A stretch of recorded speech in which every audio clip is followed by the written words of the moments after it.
Welcome to MuggleCast, your weekly ride into the Wizarding World fandom. I'm Andrew. I'm Eric. I'm Micah. And I'm Laura. This week we've got a mailbag episode for everybody. We got tons of feedback about our Hogwarts House discussions. So glad to see that. Clearly they resonated with everybody. So we'll get to all that email in a little bit. We also have some voicemails. And I have some major personal news. Make sure you're sitting down for this, or maybe sitting on something else. But before we get started, do check out our Patreon for 2 new bonus MuggleCast installments. In the first, out now, we looked at the movies and TV shows HBO Max is recommending each Hogwarts House watch on their platform. And later this week, we'll have another new bonus MuggleCast out in which we discuss the deleted scenes from Sorcerer's Stone to celebrate 20 years since that movie was released. There are a ton of deleted scenes. We're not just talking about the ones that were on the DVDs way back in the day. We're also talking about ones that leaked through the scripts, which are now out, and through behind-the-scenes clips. So that's coming up on our Patreon today, patreon.com/MuggleCast. So what is my personal news?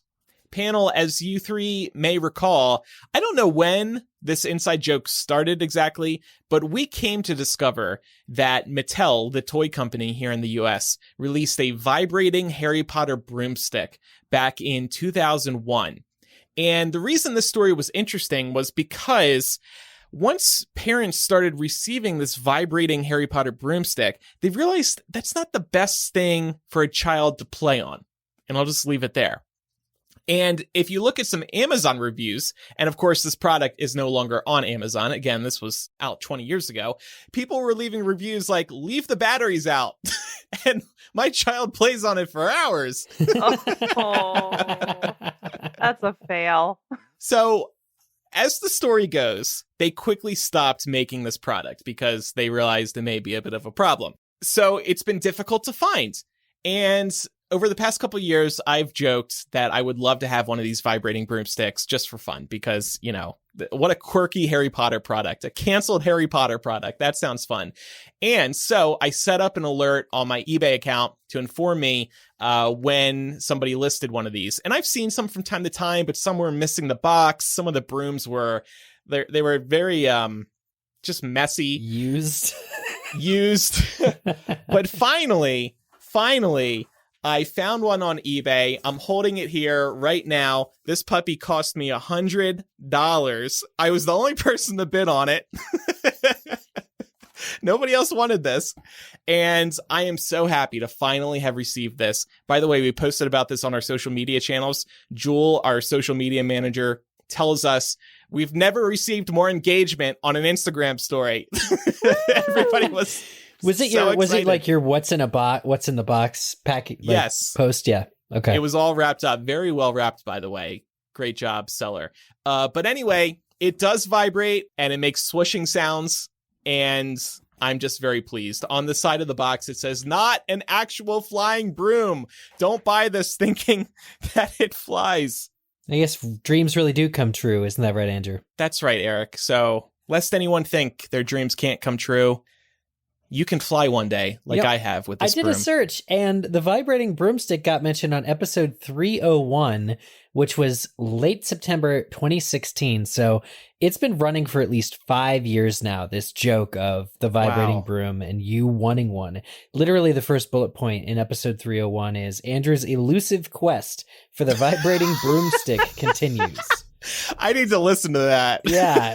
Who knows? Who knows what we said or what was done? But over 5 years, that's super impressive. Hey, from your review video, does it only vibrate when it's making the sounds? Yes, that is my one complaint. It's not a consistent vibration. It only vibrates for like 5 seconds. I wish it was like a steady vibration. Yeah, because otherwise it makes noise all the time. You have to kind of shut it up. Right, yeah. Is this it? Have you peaked? I mean, I've peaked. This is the moment. There's nothing else for me to buy. Wow. Yeah, this is it. I'm done. What's it like to have achieved your life's purpose at the young age of 32? Well, I'm retiring soon. I'm going to fly off into the sunset with my broom. Now, are you planning to ride the broom wearing your Hogwarts conductor shirt that we got you? I will say I have not actually flown on the broom yet. I have not sat on it and turned on the vibrating and sound effects function. And I did post a video on our Patreon in which I review the broom as well. And I didn't sit on it. I told patrons, look, this isn't OnlyFans. I'm not going to be doing that for you. So that's the vibrating broom. I just wanted to share it with everybody because I was so excited. There is another one on eBay currently, $185 for that one. Ooh. Yeah. You I think it retailed for $20 back in the know, day. what does it say about us, though, with all the holidays and birthdays that have passed, that it took you 5 years to get this and you bought it yourself? Thank you, Micah. I think that's a great point. I was waiting for you guys to buy this for me as a gift. Well, you never did. I mean, look, we get you this Hogwarts conductor shirt and you've yet to wear it. So your track record is not very good. The Plant Daddy shirt. You bought that like 2 months ago. I've been asking for the broom for 5 years. Well, Andrew, in all fairness, there are some gifts that are just better to be self-gifted. Yes. And I think this is one fair. of them. Okay. All right. Well, let's move on to some voicemails. Our mailbag got pretty big over the course of the last probably month plus. And we got a lot of great feedback. By the way, before we play it, quick broom update. Justin, Already? one of our listeners who's listening live on our Patreon right now, he found references to the vibrating broom back in episode 114. So Wow. This goes far back. And this was September 2007. So we're talking like 15 years now. That's crazy. All right. So here's the first voicemail. Hey guys, I just want to start by saying I'm Danish, so please don't plaster me too hard for too much for mispronouncing or not using the right words and stuff. It's not my native language, okay? But I just want to say that I heard your podcast about how the Slytherin students fled, and I have this horrible, horrible feeling that they fled because of something called collected guilt, where they're basically it's like the Germans back in World War II, where they were like, even the Germans who didn't do anything were still kind of guilty anyway, because they were because the Germans. I think it's the same thing with the kids in the Slytherin group, because because the Slytherin, they're still kind of guilty. So they fled from the battle scene because they're afraid of getting caught and punished simply because they're Slytherin students, because every adult thinks Slytherin is bad. That's messed up, bro. But they got better, so yeah. So, yeah. I appreciate the abrupt end to that voicemail. Yeah. First of all, I want to say your English is great. Yeah, 100%. Don't be so self-critical. Trust me, Yeah. You're awesome. Also, I think that this is a really good take. I mean, think about probably a good chunk of these kids were sorted into Slytherin. Maybe their families held some of these reprehensible ideologies, but they were kids. They didn't know anything different. And I could certainly see a child having this glass breaking moment of, oh crap, was my side wrong? Yeah. Are we the bad guys? I guess I should leave. Nobody wants me here, probably. Yeah. Yeah, I can see that. It's too bad, as the Slytherin, I have to say, it is too bad that they didn't stick around and prove everybody wrong. There's definitely something to be said for guilt by association. And I think that that's probably another thing that was running through the minds of some of the Slytherins is, I'm also kind of damned if I do, damned if I don't. If I fight on the side of Slytherin and Voldemort and they lose, what happens? But if I don't, what happens? And so I kind of imagine it was tough for them mentally to make that decision. For some of them, not all of them. Yeah, I tend to think of it also as, self-preservation is a good thing for people to have, depending on what their assessment is. We would see it as them not being loyal to Hogwarts. But I think, one of the house traits of Slytherin kind of has to do with ambition and protecting yourself. And this is a war. So. Next voicemail. Hello, MuggleCasters. Juliana here. I really loved your discussion about You're Here Now, what if classes that Hogwarts could potentially offer within your Ravenclaw episode. And I was wondering what you all thought that the other classes would be for the Gryffindors, the Hufflepuffs, and the Slytherins, respectively. Me personally, as a Hufflepuff, I was thinking the class could possibly be called How to Be the Emotional Chamber Pot for the Entire School and Not Crush Beneath the Pressure. Love what you guys are doing and keep up the great work. Thanks. Perfect, Juliana. I think I mentioned that. I was kind of talking about having that exact class for all 4 houses. Like, okay, you're in Gryffindor, now here's what to do with these traits. Yeah, I would say there would probably be, for the Hufflepuff class, cooking element. So I would want to learn to, like, make a really nice pizza. Wait, like, I want to join Hufflepuff now. These are skills, I know. Nice pizza. You learn to cook. Yeah. Andrew, you wouldn't want a Horcrux making class? You talk about wanting to make those Horcrux quite often making on the show. class. Yeah, I have once or twice. I mean, it'd be interesting to know, just in case. Just like one backup Horcrux. Just in case I accidentally, like, fall off a bridge or something like that. So you get one do-over? One do-over. Just one, though. Just one. I- Don't Just get in greedy. case you fall off a bridge trying to fly on that vibrating broomstick. Laura, I was going to say maybe he makes the broomstick the Horcrux. Oh. You discovered the reason I bought this for $100 off And then eBay. And then somebody has to destroy the broomstick to kill Andrew. All right, let's get out of this. Hi, MuggleCast. This is Monet calling from Toronto. The voicemail message was very funny. I was just listening to episode 522 about revisiting Deathly Hallows, and Laura said something about how you didn't like the Elder Wand being snapped at the end of the movie. I actually really liked that because I think it fixes a plot hole in the book. So in the book, obviously, Harry just puts the Elder Wand back in Dumbledore's coffin, and he says, you know, if I die undefeated, the Elder Wand will never go to anyone. But he becomes an Auror, and he's also Harry Potter. And we learn throughout the book that you can be defeated or take mastery of the Elder Wand as simple as just Expelliarmusing someone or wrenching the wand out of their hands. So there is no way that Harry would die undefeated. And so someone else would get possession of the Elder Wand, and if they knew where it was, they would break into the coffin and steal it again. So I think that this ending in the movie I actually really like because the fact that Harry just puts it back and anyone can go and get it and become like the possessor of it, even with just Expelliarmusing him, it really stresses me out. So I think that this overcame a plot hole, and I'm really here for it. I think it was a good change, and I kind of wish that it was what had happened in the book after all. Thank you so much. I love listening every week, and yeah, awesome. Ooh, That is a good I hope I point. just have to hang up so this doesn't, for this to save. Laura, you were quick to praise the voicemail. She wasn't done yet. I like that ending. Yes. Great. Yeah, I think that's actually a good point. Kind of reminds me of the whole issue with time turners being a bit of a plot hole that later came back to give us more content. So maybe that's what the author was thinking?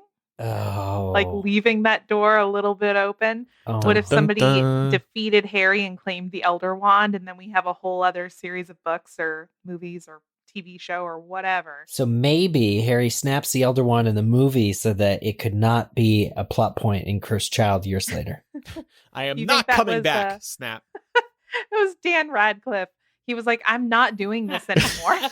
He broke all those wands on set on purpose so that they could not do Those that. looks on Rupert and Emma's faces of shock when he broke the wand. It's because that was unscripted. Yeah, genuine. Wait, I didn't read that. Wait, Dan, wait. Cut. What just happened? Oh, it's too late. We're over budget. Love The it. wand is dead. And by the way, for anybody recording a voicemail, yes, you can just hang up. You don't have to do anything else. Next voicemail. Hey, I'm listening to the episode with where you're talking about just Tina and all that stuff, and you're talking about Tina and Newt's wedding, and you're talking about like who's going to carry the ring. How come y'all didn't say Pickett? Like, Pickett is the thing, right? He's always in his pocket, and like Pickett's, I'd say the man, but you know, the stick or whatever. So The quote chuckle. Pickett's the stick. Yeah. That'd be a great one. I mean, Pickett could wear the ring on his head or like use it as a hula hoop, I think. Yeah. Yeah, no, it's a great idea. I think much better than the Niffler, who would honestly take the ring and run out of the ceremony. Or Pickett runs after the Niffler, grabs it, and then Pickett is the ringman. Pickett could chase down the Niffler? Probably not. Niffler does seem faster. Yeah. Before we get to the next voicemail, I wanted to do just a little introduction here because it's actually from one of our listeners' children. And it's from Jen, who wrote into us to say, I've tried many times to write this mail, but my words never seem good enough to convey my endless gratitude to you all. I found your podcast right at the start of COVID, and to say that you pulled me through the endless lockdowns is an understatement. Locked up, working from home with two smallies with nowhere to go was seriously kicking my ass. But my time out running, listening to my new Harry Potter besties kept me sane. I have never had anybody to talk Potter with until I, quote unquote, met you guys. So thank you all from the bottom of my heart. I recently started reading the books to my little boy, and it's safe to say he's obsessed. He has even started getting me to play the podcast for him too. Aww. He was especially delighted with the Hufflepuff episode as he got sorted into Hufflepuff. He even wants to be Newt when he grows up. He left you a little voice note. Keep up the good work. You are the light in so many of our lives. That's so sweet. Thank you, Jen. Really appreciate that. We're glad we helped. That was very heartfelt. Yeah, get through COVID, even still. And this may be the best voicemail we've ever played on the show. Oh, okay. Hi, MuggleCasters. My name's Finn, and I'm 6, and I'm a Hufflepuff, and I'm on the Chamber of Secrets, and I love Harry Potter. Nice job, Finn. Love it. That's great. Chamber of Secrets. So much more to enjoy. Yeah. Jealous. Oh, man. Finn, I have to say this. Your mom wrote us a really nice, heartfelt email talking about how much the show has meant to y'all during the last couple of years. And I just have to say, voicemails like yours mean a lot to me and to all of us now. Stuff like that is what helps us get through. So Definitely. Thank you.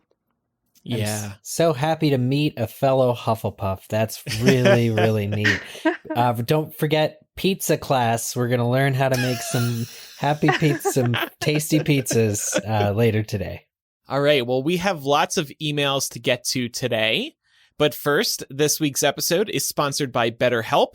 Taking care of your mental health is one of the most important things you can do for yourself. And if you think there's something interfering with your happiness or is preventing you from achieving your goals, check out BetterHelp. They will assess your needs and match you with your own licensed professional therapist who you can work with via voice, video, or text chat. BetterHelp lets you easily and quickly get started with therapy right from wherever you are right now. Within 48 hours, you can start speaking with a therapist, and the service is available for clients worldwide. Whether you're at home, at work, on the go, on your broom, in the pizza shop, in the park, in the bookstore, you can log into your account anytime and send a message to your counselor. It's not a crisis line. It's not self-help. It is professional therapy done securely online. You'll get timely and thoughtful responses, plus you can schedule weekly video or phone sessions with your therapist. I am a big fan of the text chat feature because it's easy to fit in with my workday, and it couldn't be easier to send a message. I do live text sessions with my counselor in which we're actually typing back and forth in real time, and we can see what each other is typing. It really helps speed up the conversation in a text chat format. BetterHelp is more affordable than traditional offline counseling, and financial aid is available. BetterHelp is committed to facilitating great therapeutic matches, so they make it easy and free to change therapists if needed. I want you to try BetterHelp, and we have a special offer for MuggleCast listeners. Get 10% off your first month at betterhelp.com/MuggleCast. Again, get 10% off at betterhelp.com/MuggleCast today. Okay, let's move into the emails. All right. We've got first one in reference to our Ravenclaw discussion. It says, I started listening to you this year and I've really been enjoying it so far. I've recently started submitting to Quizzitch too, and it's loads of fun hearing you read my wacky name along with the others. Thanks so much for making such an enjoyable Harry Potter podcast. I was discussing your last episode about the Ravenclaw house with my sister. I'm slowly getting her into the show. And a thought struck me. Did J.K. Rowling subtly rank the houses based on their colors? Looking at the medals of the house colors, or non-medal in regards to Hufflepuff, and ranking them like prize medals, it certainly seems so. Gryffindor, being red and gold, would come first. Slytherin would come in second place with green and silver. Ravenclaw would be third with blue and bronze, and poor Hufflepuff would come last without a medal, just yellow and black. I wanted to know what all of your thoughts were on this. Thanks. Signed, a slightly disgruntled Ravenclaw listener. Great observation. Poor Hufflepuff. They don't get anything.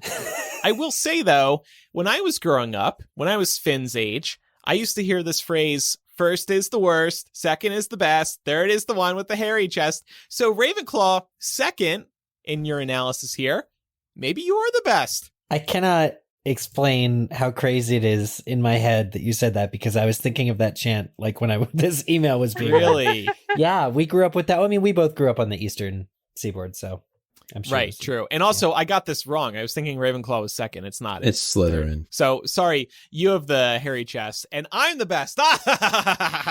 Is there even a participation medal here? No. Like, I feel like... Well, maybe for Hufflepuff, is that what you're asking? Yeah, that's what I'm asking. Oh. You get a pizza. But Andrew, isn't second place just the first loser? Look. Not to rain on your parade. I'm not beat up. I'm not the disgruntled Ravenclaw. But this is a very cool observation, and you're probably right. Yeah, I mean, who knows what swirls around inside of J.K. Rowling's head, but certainly there's something to be said for metals and alchemy and other things that we've talked about in the series. So it's a great observation by NSY. Not sure what that stands for. Well, and also there are just cultural implications to the ranking of gold, silver, bronze, right? Mm-hmm. Mm-hmm. Yeah. I want to say copper turns black when it's oxidized. So maybe... What's after bronze? Eric, you have I'm pizza. Googling it. Just love the We're pizza, copper. okay? Hufflepuffs are copper. Honestly, pizza's better. Pizza's way better. I'd rather have All right, pizza. pizza party. Yeah, like if I won an Olympic gold medal and they handed me a gold, I'd be like, that's cool, but where's the pizza party? Okay, pizza party, Hufflepuff Common Room, everybody. All right, next email is from Annette.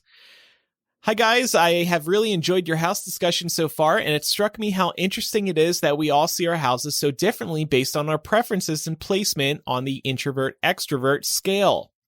Eric mentioned during the Hufflepuff episode, and again early in the Ravenclaw one, that you see Hufflepuff as the most social one and with the best parties. As an introvert, I have always imagined Hufflepuff's common room as the introvert's paradise, a quiet, cozy little hobbit hole with snacks, hot drinks, books, a fire going on in the hearth, warm blankets, and plants everywhere. Laura mentioned that she sees Ravenclaw as a very introverted house with many bookish people focused on their studies, and I would agree. But I'm sure if you asked an extroverted Ravenclaw, they will tell you their common room is filled with people having loud, deep, and fervent discussions on philosophy, science, magic, art, and literature. I imagine 50s poets and writers with horn-rimmed glasses and jazz in the background. All in all, I love how we all find what we need in our houses, and thanks for doing deep dives into each one. I really enjoy it. Yeah. That's a good point. I feel like if I were in this, and I love the idea of a 1950s Ravenclaw aesthetic, like a jazz club, I would go, but I would be one of the people who was on the outer rim of the social circle. Like, I don't want to be up in it in the heat of a conversation. I want to be in like a cozy chair off to the side, listening and observing. Where would you be, Micah? I really like the way that they positioned it as depending on the personality type that you are. That's kind of how you would envision the common room. And obviously I am not extroverted by any sense. I'm an introvert. So I would probably see it along the lines of just like people quietly like reading books and by like lots of candlelight and like cool scrolls hanging from the ceiling, or I don't know, like I'm doing this on a whim here, but you know, if they were a little older, perhaps they have some fire whiskey as they're going through and reading, and very comfortable though too. I think there are aspects of every house that would make the common room a home. Common rooms are supposed to be homes. So to that point, I think the Hufflepuff common room would be a home, a refuge where you could go if you were not looking to socialize. Yeah. I guess Gryffindor might be a little more extroverted in there. Yeah, isn't there always parties that like last throughout the night? There's always like... Well, there's always so much to celebrate when you're a Gryffindor. Because when you're the heroes. Yeah, good point. Of course, you and your gold. But X-Gold. I left gold for silver. I can also see like Ravenclaw and Laura, feel free to jump in here. Like I can see a lot of like games being played, like mind games, academic type of games, like competition. Maybe, I mean, chess is an easy one, but we know that Harry and Ron play too. Settlers of Catan, man. I could see us doing that. I'll be in whatever house plays Nintendo. It's Hufflepuff. It's got to be Hufflepuff. Yeah. Nintendo and pizza? What a dream. Yeah, I mean, sounding better and better. There's smiley faces on all the clouds. It's Hufflepuff. Okay, well, here is some further Hufflepuff discussion from Christoph. I'm a fairly new listener to your podcast, just recently rediscovered my love of Harry Potter, and I really enjoyed your recent discussion and defense of Hufflepuff House. It really reminded me of my rocky relationship with Hufflepuff. For a long time, I felt like I was pure Ravenclaw, but in the last few years, I've discovered that I am also a bit of a Puff, and it's this weird thing where I have this internalized feeling of thinking that somehow I'm too cool to be a Hufflepuff, but on the other hand, I feel like I'm not good enough for Hufflepuff. Like I don't really live up to the ideals of hard work and loyalty and tolerance. So I paradoxically often think that I'm both too good and not good enough for Hufflepuff, and I think there might be other people out there with this sort of feeling. Love from Luxembourg.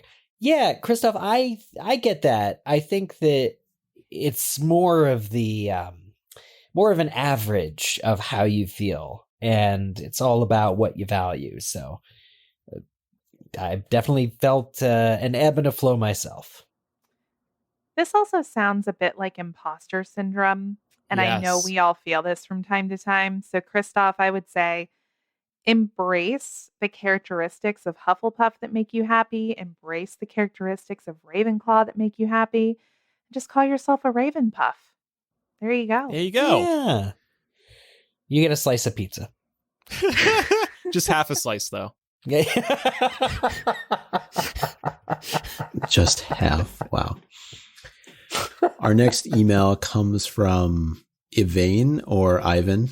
I'll throw both out there and hope one is correct.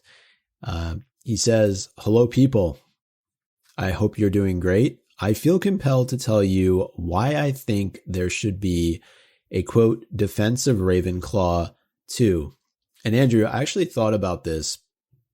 And the way that I had first read this email was that he was saying that because we did a defense of Hufflepuff and a defense of Slytherin, he also felt we should do a defense of Ravenclaw, not necessarily just like a straight up discussion on Ravenclaw, that Ravenclaw deserves to be defended as well. Okay. And he gives a number of reasons why. Unlike the other two, Ravenclaws don't get too much open criticism, yet they are mistreated in a different way. They are invisibilized and or neglected. Our colors and even mascot are misrepresented in most pieces of merchandise. Try finding a Ravenclaw shirt without silver or even yellow. Hashtag bring back the bronze. There are stories with protagonists of every house. Harry in Gryffindor, Newt in Hufflepuff, and Scorpius and Albus in Slytherin. The closest we get is the founding of Ilvermorny, and Iseult wanted to be a Ravenclaw, although she obviously didn't become one. There is no representation, besides Luna, of Ravenclaws actually living up to the house's qualities. Quite the contrary. The most academic house has some of the most incompetent teachers, Lockhart, Trelawney, Quirrell. And not a single character that you consider smart or academically inclined in the series is a Ravenclaw. Dumbledore, Flitwick.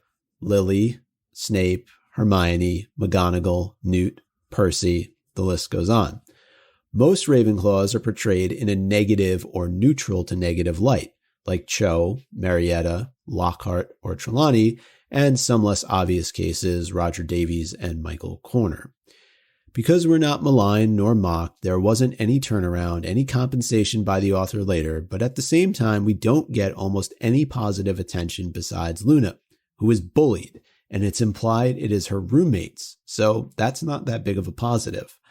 We are the best house, no bias, but it's like we are barely even there. Aww. We see you. Laura? We see you. I'm trying to collect myself right now because this whole email just spoke to my soul.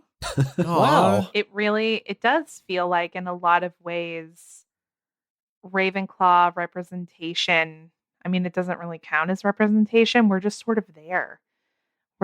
We're filler characters Aww. in a lot of senses. Isn't that how Ravenclaws would prefer it? I mean, I guess I'm still kind of harping on Ravenclaws as more introverts, despite our previous email that we got. But, I think that Professor Flitwick certainly wouldn't neglect his house. And Professor Flitwick is a great example of somebody who's immensely smart and talented.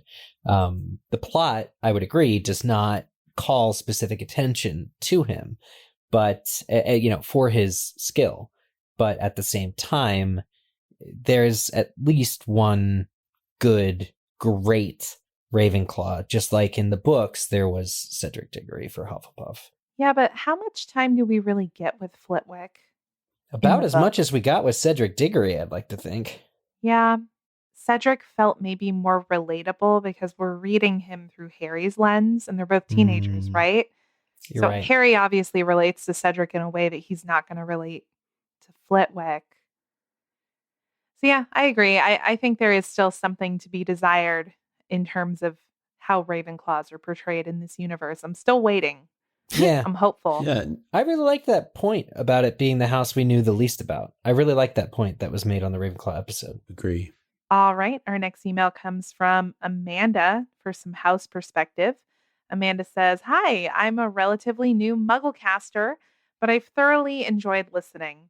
One thing I've heard y'all say in multiple episodes, especially in the Defense of Slytherin and Hufflepuff episodes, is something along the lines of how J.K. Rowling course-corrected and softened the perception of various things, especially those houses, as she got into later books.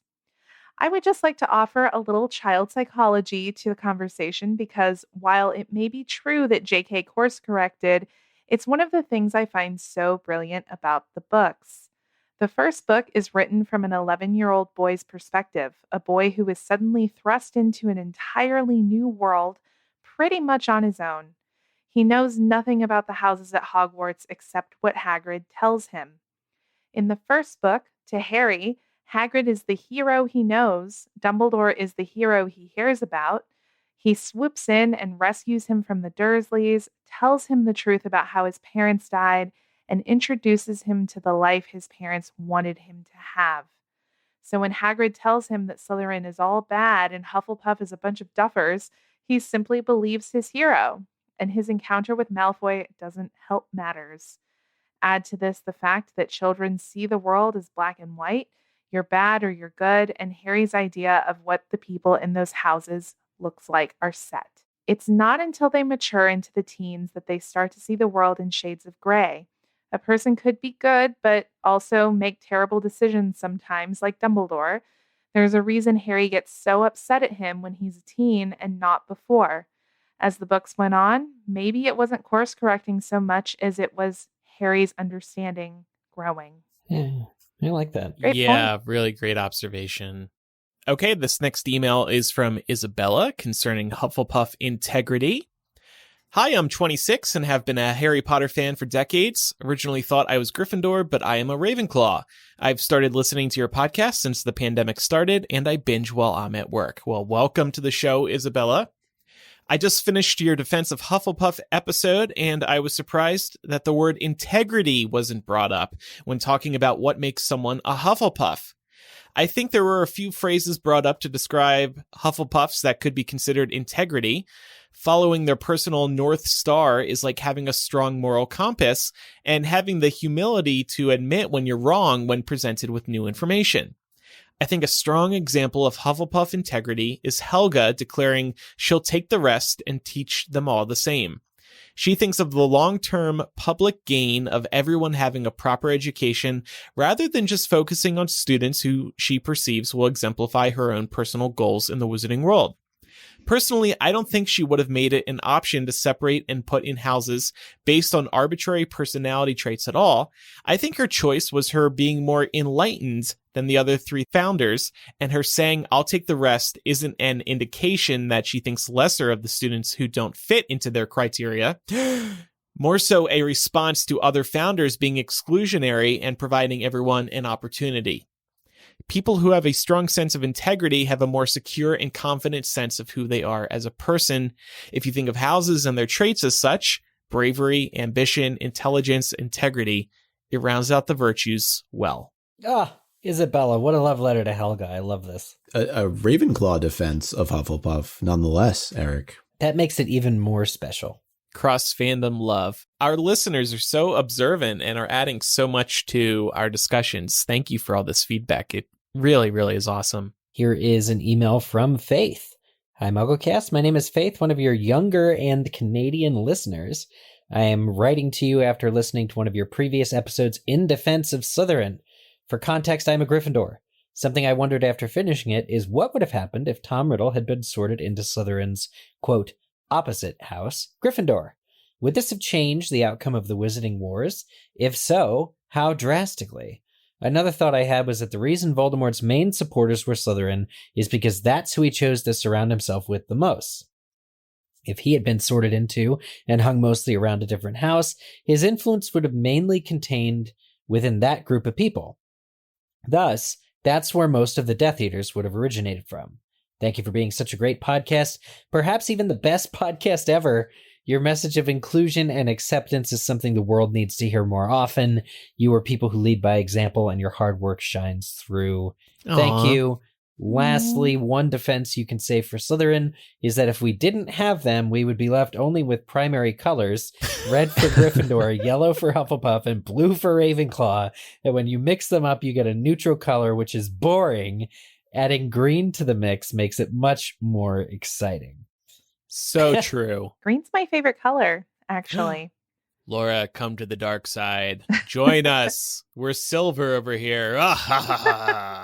So if Tom Riddle were a Gryffindor, would his Death Eaters be made up of mostly Gryffindors? No. No.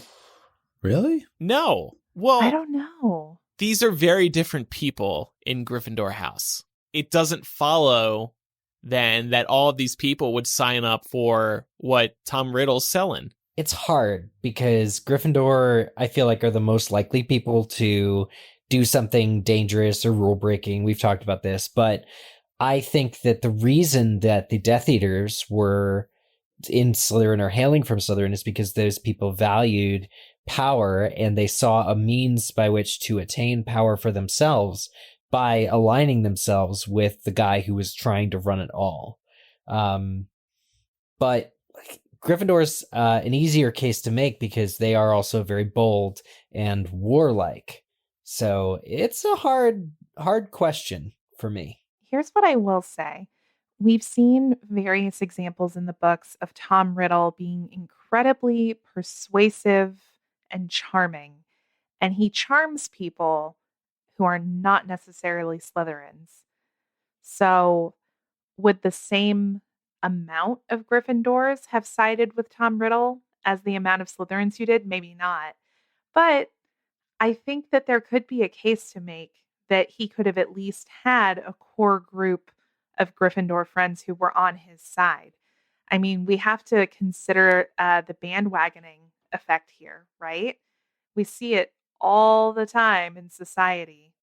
People get on board with things because they feel good, not necessarily because they're right. So who knows? Maybe. Yeah, it makes me think about a lot of different things, because part of the reason why I love this question is because it kind of flips the one that we would normally throw out there, which is what if Harry was in Slytherin? This asks what if Voldemort was in Gryffindor? But I'm just thinking through things like he obviously goes to Slughorn to learn about Horcruxes, and the difference there is at the time, isn't Slughorn his head of house? Right.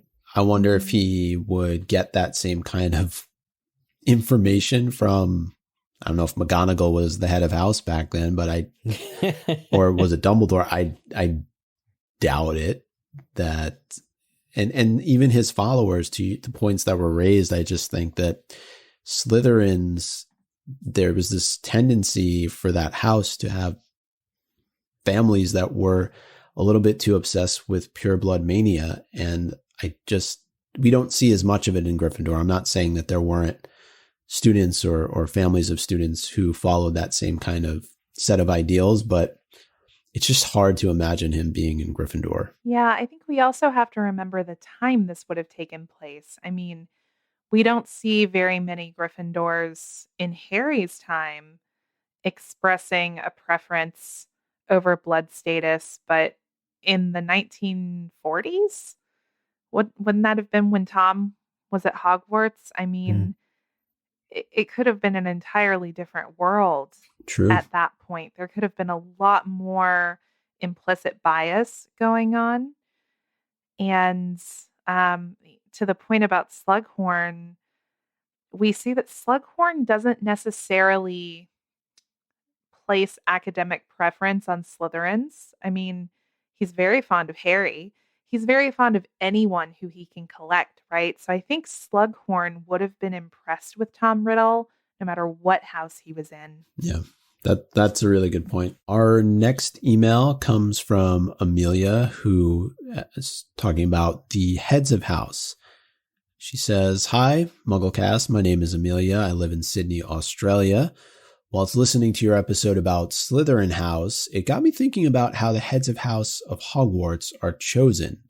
Throughout the series, we're given multiple examples of heads of house, and as far as I know, they're all heads of the house they were in at school. The main examples, McGonagall, Flitwick, Sprout, and Snape. In most cases, the teacher has to have experience of teaching before becoming a head of house, and then presumably get offered a position. If a teacher was very experienced and professional and a position appeared as a head of house, who said that the teacher only be offered the position if it were for their own house, or is it at the teacher's discretion? I'd love to hear your thoughts on this. Thanks for all the work you do, Amelia." So is she asking basically if, let's just say, Flitwick wanted to be head of Gryffindor house, he could be so, even though he was a Ravenclaw when he went to Hogwarts? Right. Yeah, that makes sense. It's a good question. I mean, I would wonder about just loyalty in general. Yeah. I think you really have to have lived it. You're at Hogwarts for 7 years. So I think it makes perfect sense for you to be kind of a subject matter expert on what makes that house tick, based on your experiences. I think many people can be a good teacher, without sort of that lived experience. I think you can become a good teacher, a good instructor, if you're good at listening and, generally care. But I think for the heads of house, it makes sense that these people were actually in their houses, and they probably know more secrets and more secret passages and where the good pizza is and all that stuff. And don't you think the students will have a better relationship with the head of house if that person actually was in that house while they were at Hogwarts? Yeah. I think you need that understanding. That's a good point. I think it's a rapport thing for sure. But also, I mean, we've seen various examples over the years of the head of house appearing in the house common room, for example. So I guess it becomes a question of, is that a Hogwarts rule? Similar to the staircases to the girls' dormitories turn into a slide if boys try to go in. If an adult who was not in that house during their schooling years tries to get in, does something happen? There's a lot of good questions here, I think, in general about like what is the prerequisite for teaching at Hogwarts. I see somebody mention that in the Discord. Like, is it education at Hogwarts? No. It's a strategic importance to the story and the defeat of Voldemort. It's strictly Dumbledore does not care if you even have ever taught before. I mean, we've discussed time and time again how things are a little loosey-goosey around Hogwarts, so I wouldn't be surprised if the rules to becoming a teacher weren't so strict. I'm sure Dumbledore trusts all these people to be good educators, but do they need like a traditional background in teaching, or do they need a degree in education or anything like that? I doubt it. I think Dumbledore auditions them. I think a it's different all way. about practical application, right? So Yeah. is he sort of subjecting them to an examination during their interview process to make sure they know what the hell they're doing? Yeah, Maybe. right. Because clearly, like, he's good at evaluating Voldemort being on the back of. Well, I guess Quirrell was already there, so that's not. Yeah, but the Fair, thing about but, like, Quirrell is Mad Eye. it was very noticeable when he came back from Albania, because he only started wearing the turban when he had, Voldemort on the back of his head. Right. And so it just strikes me as odd that nobody was ever like, hey, so what's that about? That would be culturally insensitive. Like, Gilderoy, can I check your references? That's the thing, though. It's that's a good real world example. It's like we put references on job applications, and you got to wonder, are they actually checking the references?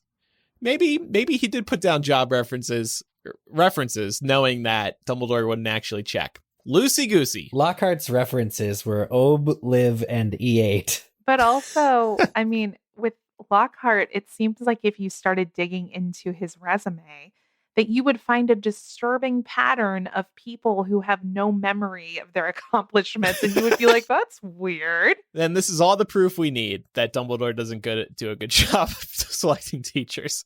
I mean, it all worked out for the most part. But he's famous. He wrote all those books. Surely he is prime teacher material. Right. Fake it till you make it. All right, our next email comes from Rachel in reference to Fantastic Beasts 3. This is going to maybe be a little bit triggering for you, Andrew. Uh-oh. It says, I've been listening for about 7 months now, and I've started going back and listening to the book 5 chapter by chapter discussions. And at the beginning of episode 434 in September 2019, pre-pandemic, or the before times as they're known, y'all discussed the third Fantastic Beasts movie, and Andrew says he's surprised the script is still being worked on, and he's so hoping the movie would be out by spring or summer of 2021. And why, oh, why did it need to be pushed back to November 2021? And he said how we should have gotten a title when they started filming at the beginning of 2021. It's just so crazy listening to the timeline pre-pandemic and how it has actually turned out. We have neither the movie nor the title in September 2021, 2 years later. Love the pod. Thanks. And allegedly, we're less than a year away from the release of the movie right now.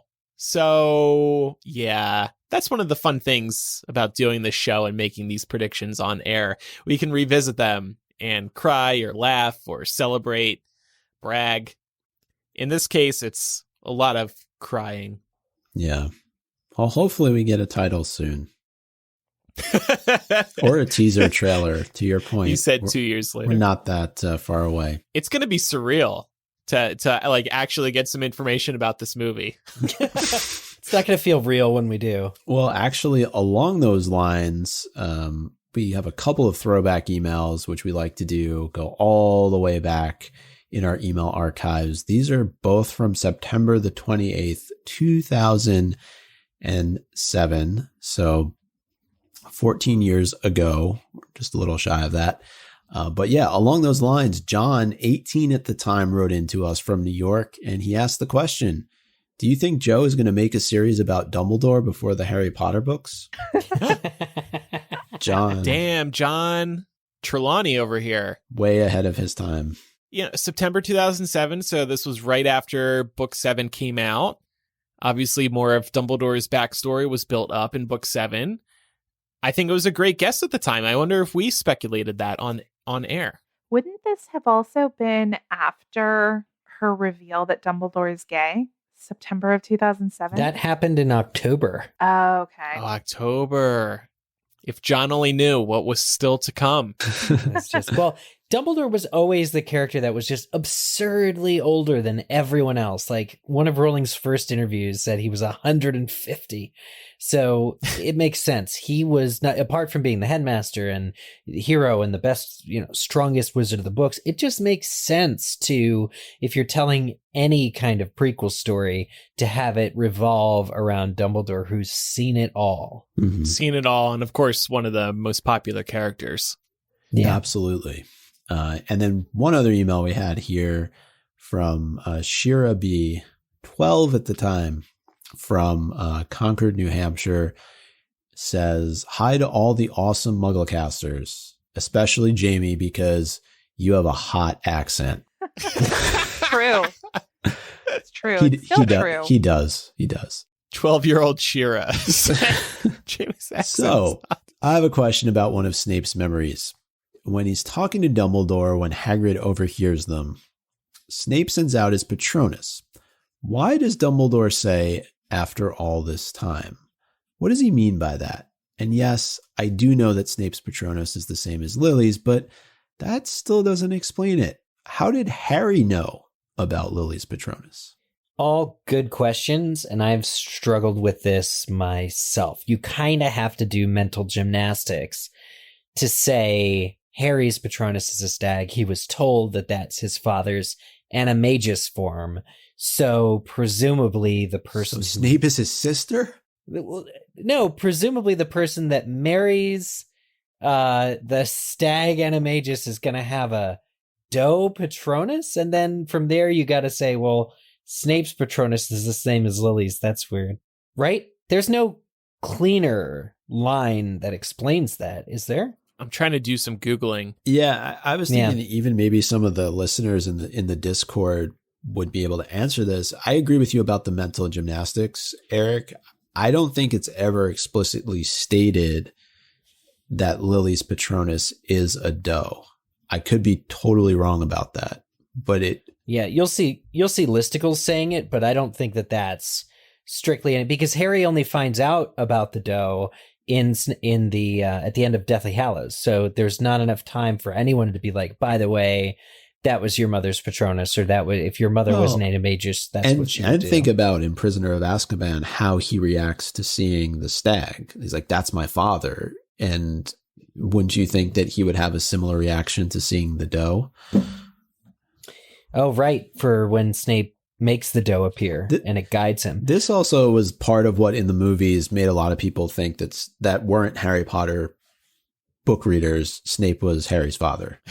Right. Well, as far as after all this time, I think what Dumbledore is asking is, because we know that based on Book 6 and what happened with Tonks, that your Patronus takes a form that is irrevocably tied to your current emotional state.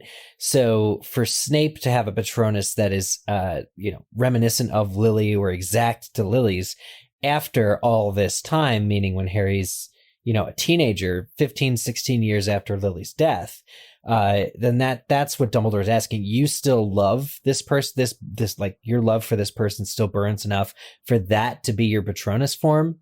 And he says always. Right. I mean, does he need to know prior to this? Does Harry need to know? I don't think so.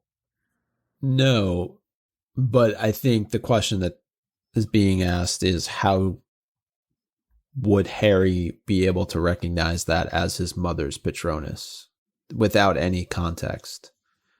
Right. Is that line just for the audience, basically? Oh, I see. Harry does have the context of all of Snape's memories. So he's just finishing watching all of Snape's memories in the Pensieve, which is Snape's love letter to Harry's mother. That's a good point. So maybe he picks it up based on context clues. A plot hole. And I think, like was said, James's Patronus being a stag. So maybe the two are similar. Just Googling around, it doesn't seem like there's any like super clear answers on this. I guess I don't love the sort of like similar species Patronuses of It's married very couples. convenient. Yeah, because Yeah. I mean, what isn't Ron's a terrier and Hermione's is an otter? Like, Yeah, but we already did an episode on the otter weasel comparison. yeah, it just seems flimsy. Mhm. I agree, but it's always been that way, right? Yeah. I love the idea that this is an email sent in, 14 years ago, and we still don't have an answer. I don't know. It's like, Shira, We should start a series on our social, like after we share some of these 15-year-old emails, like put them up on Twitter and be like, fill in the gaps. Like, what do you guys think the answer is? We don't know. I yeah, love that. that's a great idea. Love it. Jot it down, Joel. We may not know the answer to this after all this time, but 14 years later, we do still know that Jamie's accent is hot. Always. Always. It always will be. I love how it's like, you still don't know after all this time. Always. And now it's a hot dad accent. Oh, right. Yes, he has a daughter now. All right. Well, that's our Muggle Mail episode. Thank you to everybody who wrote in. Whether or not we read your email on air, we do read all the emails. We do listen to all the voicemails. We don't have time to get to them all, but we greatly enjoy reading all the feedback. It's so nice to hear back from our listeners after we record these episodes. If you have any feedback about today's discussion, maybe we will incorporate it in a future Muggle Mail episode. We definitely will read or listen to it. You can contact us by writing or sending a voice message to mugglecast@gmail.com. For the latter, just record a message using the voice memo app on your phone. You can also use the MuggleCast contact form on mugglecast.com, or you can leave a voicemail on our phone. The number is 1-920-368-4453. That's 1-920-3-MUGGLE. And now it is time for Quizzitch. Last week's question, this sorting hat tells us that Hufflepuff came from Valley Broad, Slytherin from Fen, and Ravenclaw from Glen. But from where did Godric hail? The answer I was looking for from the Sorting Hat song is Wild Moor. And the correct answer was submitted by, these are some of the best names we've ever received. Kit Kat Every Flavor Bean, Gudrick Griffing, Norwegian for Godric Gryffindor, Muggle Wuggle Buggle Bear, Where in the World is Kevin Steckiego, That Cursed Opal Necklace, The Wild Witch of Yorkshire, That Girl Goyle polyjuiced into, and All of You Should Be in a Band with Andrew as the lead singer. Isn't that what this is? Nobody would attend. Yeah, this is the band. You're right. It's just we're all a cappella. We're performing weekly, yes. All our songs are a cappella. Also, Don't let pathetic, it be July. also somebody named Pathetic, Plump, Pasty, Puny, Phony Peter Pettigrew. But yeah, some people pointed out that Wild Moor is actually Godric's Hollow. Oh. But I was not looking for Godric's Hollow because that's obvious. Godric Gryffindor comes from Godric's Hollow. Come on, this isn't the $200 question on Jeopardy. Well, you're getting competitive there, Micah. But yes, how's this for Ravenclaw Erasure? Next week's question.